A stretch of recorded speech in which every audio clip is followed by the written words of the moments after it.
উত্তর কলকাতায় লড়াই এবার দুই সতীর্থের, সুদীপ বন্দ্যোপাধ্যায় বনাম তাপস রায়। পরপর তিনবারের জয়ী সাংসদ সুদীপকেই প্রার্থী করেছে তৃণমূল, দলবদল করে বিজেপির প্রার্থী হয়েছেন তাপস রায়। এই কেন্দ্রেই এবার সিপিআইএম সমর্থিত কংগ্রেস প্রার্থী প্রদীপ ভট্টাচার্য। হার জিতের ফয়সলা হওয়ার আগে খাতায় কলমে পাওয়া না পাওয়ার হিসেব নিকেশ। কোথায় সমস্যা, সমাধানই বা কোথায়? উত্তর কলকাতার হাল হকিকত বলবেন ছোট পর্দার বড় তারা। থিয়েটার, টেলিভিশন, সিনেমা, ওয়েব সিরিজে নয়, কলকাতা ঘুরে কলকাতার কথা আনন্দবাজার অনলাইনে। দুয়ারে তারকার দ্বিতীয় পর্বে থাকছেন অম্বরীশ ভট্টাচার্য।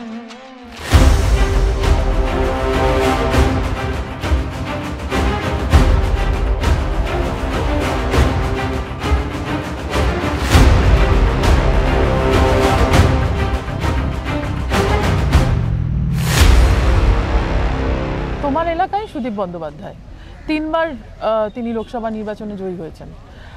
কখনো দেখা হয়েছে বা প্রয়োজনে তাকে পেয়েছো? আমি ওনাকে চিনি না, আমার সঙ্গে কোনো আলাপ নেই, আমি দেখা হয়নি কোনোদিন। উনি নির্বাচনী প্রচারে আসেন আমাদের পাড়ায়, তখন হয়তো আমি থাকি না, তাই দেখা হয় না। কিন্তু উনি কাজ করেছেন, ডেফিনেটলি কাজ করেছেন, অনেক কাজই হয়েছে আমাদের ওই অঞ্চলটায়। না হলে উনি তিনবার তো জয়ী হতে পারতেন না, কারণ মানুষ নামিয়ে দিত ওনাকে। তবে দেখো, কোনো প্রতিনিধিই তো ভোটের পরে আসেন না। আমার মনে হয় প্রত্যেক প্রতিনিধির ভোটের পরে অন্ততপক্ষে নিয়ম করে প্রতি মাসে একবার তার অঞ্চলে ঘুরতে আসা উচিত।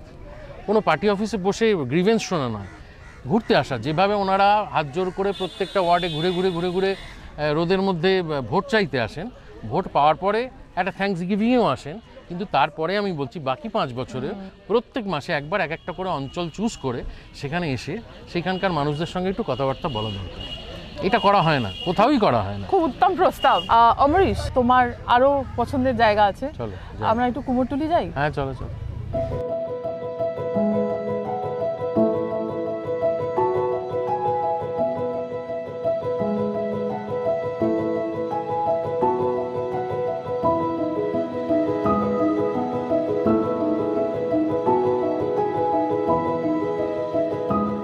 তুমি দেবের সঙ্গে কাজ করেছো, তুমি মিমির সঙ্গে কাজ করেছো, মিমি যাদবপুরের প্রাক্তন সাংসদ।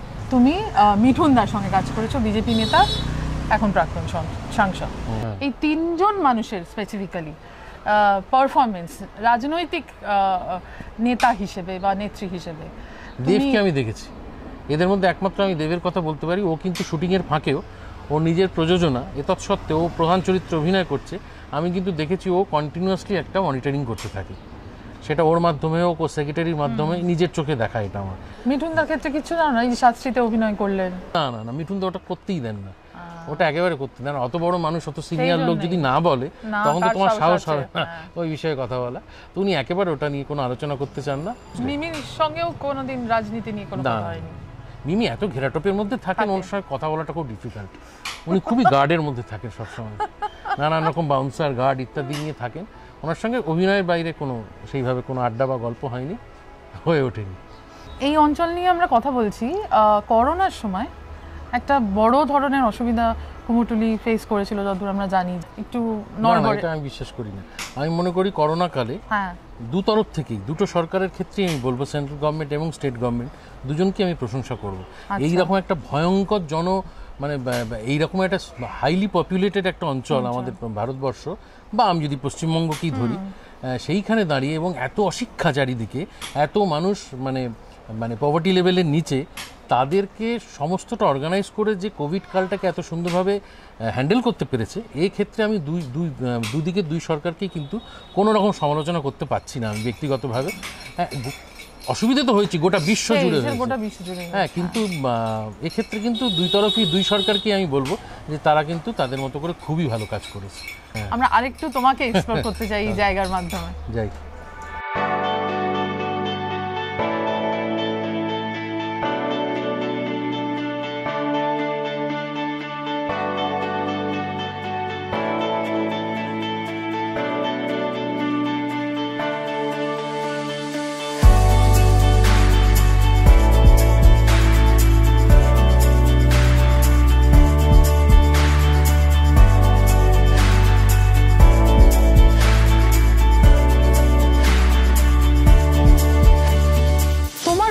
একজন সাধারণ মানুষের জনপ্রতিনিধির কাছে কি চাহিদা থাকে? তুমি একজন খ্যাতনামী মানুষ, তুমি এত সাধারণ মানুষের সঙ্গে মেশো, ওঠো, তুমি অবজার্ভ করো। কলকাতার সব থেকে ডিস্টার্বিং এবং খারাপ জিনিস যেটা, সেটা হচ্ছে ট্রাফিক ব্যবস্থা। কেউ কিচ্ছু মানে না। এবং আমি দেখেছি বিভিন্ন মোড়ে, ইম্পর্টেন্ট মোড়গুলোতে, গড়িয়াহাটের মোড় বলো, শ্যামবাজারের মোড় বলো, বা ছোটোখাটো যে সমস্ত মোড়, বেলগাছিয়া মেট্রো স্টেশনের সামনের মোড়, সেই সমস্ত মোড়গুলোতে পুলিশ থাকেন, কিন্তু তারা জাস্ট কোনো কাজ করেন না, নিষ্ক্রিয় হয়ে থাকেন। আমি আমার এলাকার সাংসদ, বিভিন্ন এলাকার সাংসদ, গোটা পশ্চিমবঙ্গ জুড়ে যত সাংসদ আছে, মূলত আমি মেট্রোপলিটনের কথাতেই যদি থাকি, কলকাতা শহরে যারা সাংসদ হবেন ইলেক্টেড, তারা যেন একটুখানি মাঝে মাঝে অফিস টাইমে বা যখন কোনো মেট্রো আসে তখন অটোর যে দৌরাত্ম্য চলে বা অকারণে বাসগুলো পরপর দাঁড়িয়ে থাকে শুধুমাত্র মেট্রো থেকে প্যাসেঞ্জার তুলবেন বলে, এইটা একটা মানে হুলিগানিজমের পর্যায়ে চলে গেছে কলকাতা শহরে, উত্তর দক্ষিণ নির্বিশেষে আমার ধারণা। এবং কেউ কিচ্ছু মানে না, কেউ কিছু। আমি ধরো বিভিন্ন সময় আগে বাইরে গিয়ে গর্ব করতাম কলকাতা সম্পর্কে। সত্যি ধরো উত্তরপ্রদেশে না কোনো ট্রাফিক আইন কেউ মানে না, লাল হয়ে রয়েছে, গাড়ি নির্দ্বিধায় বেরিয়ে চলে যাচ্ছে। সেই দিকে যাচ্ছে কিন্তু আস্তে আস্তে আমাদের এখানকার ট্রাফিক ব্যবস্থাটা। সেটা আমার মনে হয় সাংসদ বলো, মন্ত্রী বলো, শান্তি বলো, কে করবেন আমি জানি না, তবে এটার একটা কিন্তু লাগাম আনা দরকার। এই একটা জিনিস হচ্ছে বিশেষভাবে প্রয়োজন কলকাতা শহরে। আমার মনে হয় যে ট্রাফিক ব্যবস্থাটা ঠিক করতে পারলে কিন্তু এই বাড়তি যে সমস্ত সৌন্দর্যায়ন হচ্ছে তার থেকে ওটা বেশি ইম্পর্টেন্ট আমার মনে হয়, রাস্তায় ট্রাফিক ব্যবস্থাটা ঠিক করা।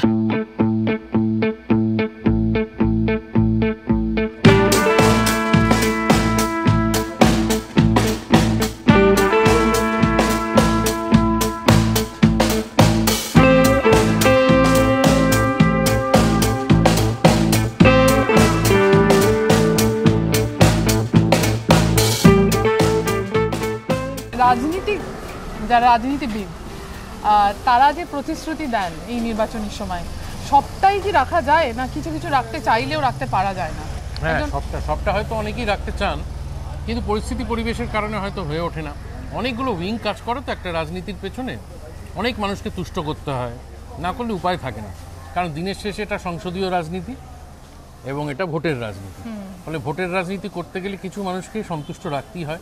এবং আরেকটা জিনিস খুব ইম্পর্টেন্ট আমার মনে হয়, প্রত্যেকটা ভোটের প্রচারে এসে প্রত্যেক রাজনীতির মানুষের এটাও বলা উচিত যে গত 5 বছরে কি কি করতে পারিনি, কি কি করতে পেরেছি সেটা তো আমরা চোখের সামনে দেখতে পাচ্ছি। একটা উড়াল পুল হয়েছে, একটা হ্যানা হয়েছে, একটা টানা হচ্ছে, রাস্তাটা ভালো হয়েছে। এটা নিজের বড়াই না করে গত 5 বছর আগে আমি কি কি করব বলেছিলাম, কি কি করতে পারিনি সেইটা একটু বলুন। আমি প্রত্যেক প্রার্থীকে অনুরোধ করব দলমত নির্বিশেষে যে আপনারা ভাষণ দেওয়ার সময় কি কি করেছেন অত বলার দরকার নেই, নিজের ঢাক নাই বা নিজে পেটালেন। আমরা জানি আপনারা কি কি করেছেন, সেই জন্যই তো আপনাদের ভোট দিয়ে এনেছি, তাই না? আপনারা কি কি করতে পারেননি এবং সেগুলো এবছর মানে আগামী টার্মে করতে পারবেন কিনা, বা সেটার জন্য আপনাদের কি কি প্রচেষ্টা, কি কি ভাবনা, সেটা নিয়ে কথা বলুন। তার কারণ আবার উত্তর কলকাতার একজন গায়কের দুটো লাইনে আমরা ফিরে যেতে পারি। তিনি নচিকেতা চক্রবর্তী। গানের কথাটা হচ্ছে, দিন শেষে রাত্রি আসে, সূর্য হাসে ফের সকালে, আমরা সব খোদার খাসি, যাবই ফাঁসি ভোট ফুরালে। কিন্তু আমি বলতে চাই যে গানটা তো প্রায় 20 বছর আগে লেখা। গত 20 বছরে মানুষের সচেতনতা কিন্তু অনেক বৃদ্ধি পেয়েছে। রাজনৈতিক নেতাদের কিন্তু এটা মাথায় রাখা দরকার যে আমরা ভোট দিই বটে, কিন্তু আমরা কিন্তু খোদার খাসি নই, ক্ষমতা কিন্তু আমাদেরই হাতে, এটা মাথায় রাখবেন। আমরাই শেষ কথা।